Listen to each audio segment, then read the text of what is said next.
কি খবর সবার? আশা করি ভালোই খবর। আপনারা পড়াশোনার মধ্যেই আছেন এবং সেই ধারাবাহিকতা বজায় রাখেন এবং বৃষ্টি কবিতাতে পড়তেছেন আপনারা। তো আমরা একটু আগাই, প্রশ্নগুলো কেমন হয় সেই ধারাবাহিকতাতেই একটা দুইটা প্রশ্ন আপনারা দেখে ফেলছেন। এখন 3 নাম্বার প্রশ্ন, বরিশাল বোর্ড 2016। আমরা একটু দেখবো, আগের মতোই উদ্দীপকটা পড়বো, আমি একটা উদ্দীপকের ব্যাখ্যা দিব, তারপরে কবিতার মূলভাবটা ব্যাখ্যা দিব, দেন প্রশ্নগুলো পড়ে আমরা শেষ করে দিব। দেখেন স্যার, 3, গ্রীষ্মের দাবদাহ অশান্ত করে মন, তখনই জাগে ধরায় বৃষ্টির আগমন, প্রকৃতি চায় রূপ, মাটি চায় সবুজ, বৃষ্টি আসে আসুক। কি বলো স্যার? বৃষ্টির দাবদাহ, বৃষ্টির ভয়ঙ্কর পোড়া দাহ অশান্ত করে মন, মনকে অশান্ত করে, তখনই জাগে ধরায়, তখনই পৃথিবী জেগে ওঠে। কি স্যার? বৃষ্টির আগমন, বৃষ্টির আগমন জেগে ওঠে।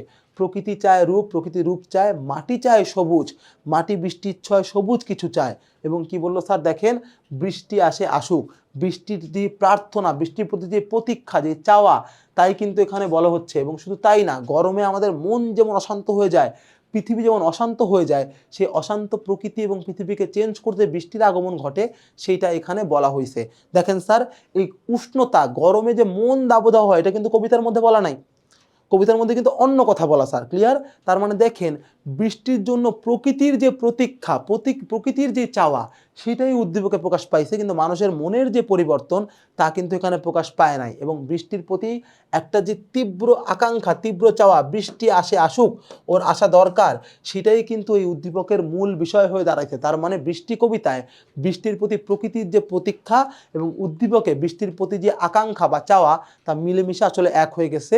কিন্তু বৃষ্টির ছোঁয়ায় মানুষের যে মনের পরিবর্তন, তা কিন্তু উল্লেখ করা হয় নাই। এবং একই সাথে প্রকৃতির প্রত্যেকটা পরিবর্তনের ধাপ ধাপ পরিবর্তন, যেটা বৃষ্টি কবিতায় বিস্তারিত বলা, তাও কিন্তু উদ্দীপকে ওভাবে নাই।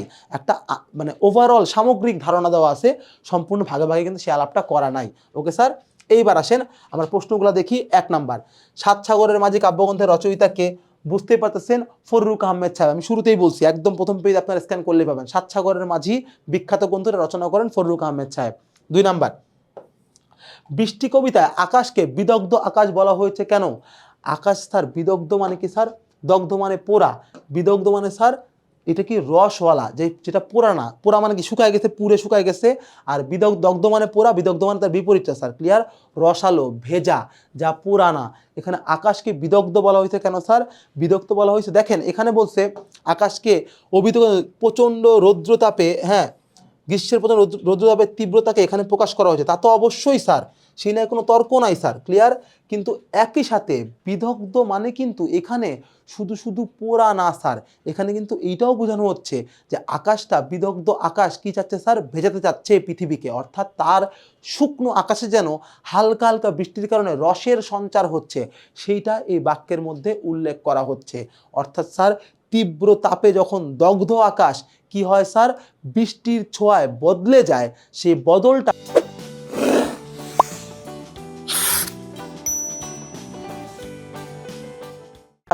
কবি সাহেব এখানে বিদগ্ধ আকাশ বলে উল্লেখ করছেন। ওকে স্যার, চমৎকার। এইবার দেখেন কি বলছে, ওখানে বলে বিদগ্ধ আকাশ, রোদে পোড়া মাঠ আজ তার স্পর্শ পেতে চায়। অর্থাৎ ভেজা আকাশ এবং রোদে পোড়া মাঠ যেন তার স্পর্শ, কার? ওই ভেজা আকাশের স্পর্শ পেতে চায়। Clear sir? এইবার দেখেন গতে কি স্যার? উদ্দীপকে বৃষ্টি কবিতার যে দিকটি ফুটে উঠেছে তা ব্যাখ্যা করো। উদ্দীপকে বৃষ্টি কবিতার কোন দিকটা ফুটে উঠছে স্যার? একটু ভালো করে খেয়াল করবেন। উদ্দীপকে ফুটে উঠছে বৃষ্টি কবিতা বৃষ্টির ছোঁয়ায় প্রকৃতির যে পরিবর্তন ঘটে সেই দিকটা। এবং প্রকৃতি, বৃষ্টি এলো বহু প্রতীক্ষিত বৃষ্টি, বৃষ্টি এলো গ্রামে গঞ্জে নগরের ছায়, এভাবে শুরু হয় স্যার। বনের ছায়, বহু প্রতীক্ষিত বৃষ্টি, মানে বৃষ্টির প্রতি যে মানুষের তীব্র চাওয়া বা প্রকৃতির তীব্র চাওয়া, সেইটা কিন্তু উদ্দীপকে স্পষ্টভাবে ফুটে ওঠে। এখানে কি দেখেন, মাটি চায় সবুজ, মাটি স্যার বৃষ্টির ছোঁয়ায় ভিজতে চায়, সবুজ হইতে চায় স্যার। ক্লিয়ার? যেই ব্যাপারটা উদ্দীপকে স্পষ্ট হয়েছে, ঠিক একই ব্যাপার আমাদের কবিতার মধ্যেও আছে। ওখানে আমরা কি দেখতে পাই স্যার? ওখানে আমরা দেখতে পাই কবি বলতেছে যে অনেক প্রতীক্ষার বৃষ্টি কিভাবে ধাপে ধাপে ধান ক্ষেত, একটা কেয়ার বন, একটা জঙ্গলকে বদলায় দিচ্ছে। তার মানে স্যার, বৃষ্টি কবিতার কোন দিকটা ফুটে উঠছে স্যার? প্রকৃতির যে পরিবর্তন ঘটে বৃষ্টির কারণে, সেই দিকটা উদ্দীপক এবং কবিতায় স্পষ্টভাবে ফুটে উঠছে। Clear sir? একদম ক্লিয়ার। এবং আমরা শেষ প্রশ্নে যাব। উদ্দীপকটি বৃষ্টি কবিতার আংশিক ভাব ধারণ করেছে, উক্তিটি বিশ্লেষণ করে। উদ্দীপকটিকে বৃষ্টি কবিতার আংশিক ভাব ধারণ করেছে স্যার? হ্যাঁ স্যার, বলা যায় উদ্দীপকটি বৃষ্টি কবিতার আংশিক ভাব ধারণ করতে, সম্পূর্ণ ভাব না। কেন স্যার? বৃষ্টি কবিতার সম্পূর্ণ ভাবের মধ্যে কিন্তু বৃষ্টির ছোঁয়ায় যে মানুষের মন বদলায়, মানুষের চিন্তা বদলায়, মানুষের যদি একটা বদল ঘটে, সেটা কিন্তু বৃষ্টি কবিতার মধ্যে বলা হয়েছে স্যার। ক্লিয়ার? কিন্তু এই উদ্দীপকে কিন্তু মানুষের মন নিয়ে তেমন কোনো কথা নাই। খালি একটা কথা, তাও কি, গরমের কারণে মানুষের মন যখন অশান্ত হয় স্যার, কিন্তু গরমের কোনো কথা কিন্তু মানুষের মনের সাথে রিলেটেড করে বৃষ্টি কবিতায় বলা নাই, উদ্দীপকে বলা। গরমের কথা বলা আছে কোথায় স্যার? প্রকৃতির পরিবর্তনের ক্ষেত্রে, যে তীব্র রোদের কারণে প্রকৃতি একটা চেঞ্জ চায়। কিন্তু স্যার মানুষের মন যে গরমের কারণে চেঞ্জ চায়, এমন কোনো কথা কিন্তু, বা পরিবর্তন চায়, এটা কিন্তু স্যার আমাদের কবিতার মধ্যে বলা নাই। কিন্তু উদ্দীপকে, কবিতার মধ্যে গরমের কথা বলা নাই, উদ্দীপকে, কবিতার মধ্যে, দুঃখিত আরো উদ্দীপক বলতেছি স্যার, কবিতার মধ্যে সরাসরি বৃষ্টির ছোঁয়ায় মানুষের মন এমনি এমনি গরম ছাড়াই নতুন কিছু চায়, একটু বিষণ্ণ থেকে বের হইতে চায়, একে বিষণ্ণতার মধ্যে ডোবে এবং সেখান থেকে বের হওয়ার চেষ্টা করে, তা বলা। উদ্দীপকে এই ধরনের কথাই বলা নাই। উদ্দীপকে শুধু এবং শুধুমাত্র কিসের কথা বলা স্যার? শুধু এবং শুধুমাত্র স্যার কিসের কথা বলা? শুধু এবং শুধুমাত্র প্রকৃতির পরিবর্তনের কথা বলা। ওখানে মানুষের মনের কি হয় না হয়, এদিক হয় না সেদিক হয়, তা আলাপ করা নাই। তার মানে সাদা বাংলায় বলা যায়, বৃষ্টি কবিতায় আংশিক ভাব ধারণ করেছে উদ্দীপক, সম্পূর্ণ ভাব নয়। বুঝতে পারছেন স্যার? ক্লিয়ার?